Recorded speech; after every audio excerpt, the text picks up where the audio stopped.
I start with a story from Benjamin Doolittle from New Haven, Connecticut. He writes in the Christian Century, "The East Pearl Street Methodist Church was a hard-knock church in a rough part of town. I was their last-ditch minister, a dual-vocation pastor and a medical resident working bone-crunching hours. I was a wild-eyed idealist, steeled to the cause of urban ministry. One of our first challenges was the drug dealers. Across the street, in a vacant lot, people were dealing drugs. It was an ideal place to sell, a one-way side street across from an old, mostly vacant church filled with shadows cast from a maple tree.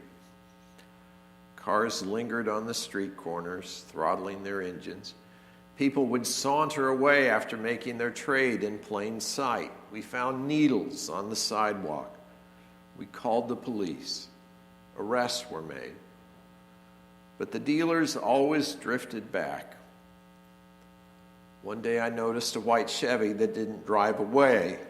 We could not see inside because the windows were so darkly tinted. Later I learned that the driver had died of a drug overdose in his car. Something had to be done, but what could we do? The police knew what was going on, but the problem was everywhere. What could they do? Our neighbors were beleaguered. Everyone was frustrated. Out of desperation, I channeled Nancy Reagan's Just Say No campaign. Each week I made a sign and nailed it to the old maple tree for all to see. Drug dealers, please go away. You're welcome at church, but please do not deal drugs. Every Sunday, I stapled a sign to the maple tree. The next day, I would find the sign torn off, scuffled in the dirt of the vacant lot.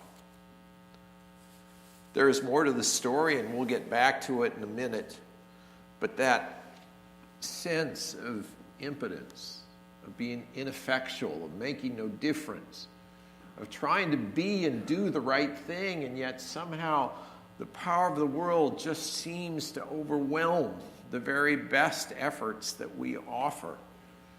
That's something that's real, I think, for every person of faith, to have that sense that, wow, what can I do?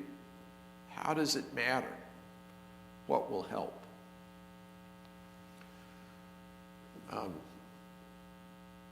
course, some of you may have noticed that it's been cold the last few days. And one thing that happens as you bundle up and leave the heater on and dry out the air in your house and your car is that it seems like static electricity is everywhere. I imagine a few of you have been jolted by flipping on a light switch or just even bumping into the car door, and all of a sudden you go, well, where did that come from? And I wonder if sometimes the power in the church doesn't seem like that kind of power. Maybe it's an occasional shock or something to startle you, but nothing you can really get together and do anything with. It just sort of annoys you every now and then it goes away. It's part of that feeling ineffectual, I think. Just that quick shock and then it's done with. Maybe some of you have had that kind of encounter in the church. Maybe you remember that time you got scolded in Sunday school, or the time your parents told you, be quiet, stop wiggling. That's kind of what it can feel like sometimes. It's just a little jolt or a shock, but nothing comes of it.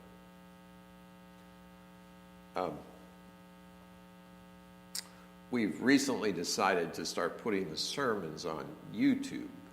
And of course, these are just audio tracks that you can find on YouTube. Just type in Westminster Presbyterian Church and you can listen to the sermon. But of course, YouTube is a video medium.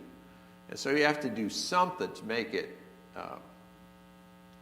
visual.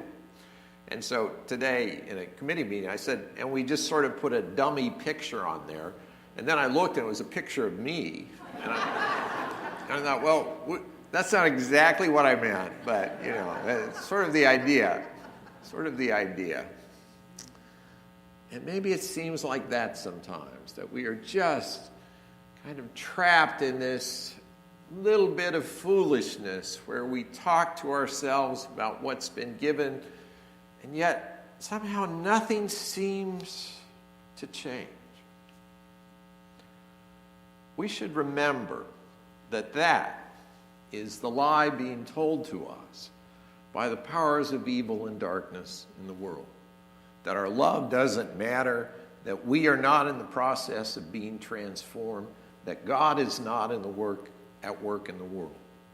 And we should listen so carefully when we start to hear the voices that say it doesn't matter, it doesn't count, and listen instead for a different voice that has been given to us. It's the one who has come to open the eyes of the blind, as it talked about in the book of Isaiah. The one who brings justice and righteousness to the world. The one who doesn't break those that are wounded, but somehow he brings forth God's goodness in a world that's broken down. The story we heard from the book of Acts is part of a larger story that tells of the church's decision to reach out to people that hadn't belonged to them before. It starts with a vision given by God to Peter that says, your family can be bigger than this. And it starts out and he looks and sees that everything that is declared unclean has been made clean in the eyes of God and is now a way for us to reach out to more and more people. The Gentiles get included in the early church, and with some tension and concern, some decisions about how they're going to live together, suddenly the whole church is transformed by the decision to reach out, to broaden the family. And the family is given a special gift. That gift of baptism is part of what we remember this day. That gift that says God has touched you and included you. Many of you, even before you knew what was going on, God said, you are part of my family. Each baptism of the Lord Sunday, I travel back to the story about Martin Luther, the great Protestant reformer. He was probably clinically depressed at many points in the course of his ministry. He would be so troubled by his own inability to seemingly change his life or change the church that he was part of. And at those moments when he was at his lowest, he would say to himself, I am baptized. The reminder that the Spirit had touched him, that he was part of a larger purpose, that God had claimed him through the sacrament into his family. So in those low parts, in those times when it feels like nothing is happening and no good thing is coming of the good work that is being done, we say to ourselves, I am baptized. So Jesus, the one who doesn't need cleansing from sin, the one who certainly institutes this whole meaning behind the sacrament of baptism, steps into our place and is baptized for us. And so we get to join in to the thing that Jesus has done for us. Not because Jesus needed to do it, because it was something so freely given. I am baptized. And the word comes back to us with stunning power.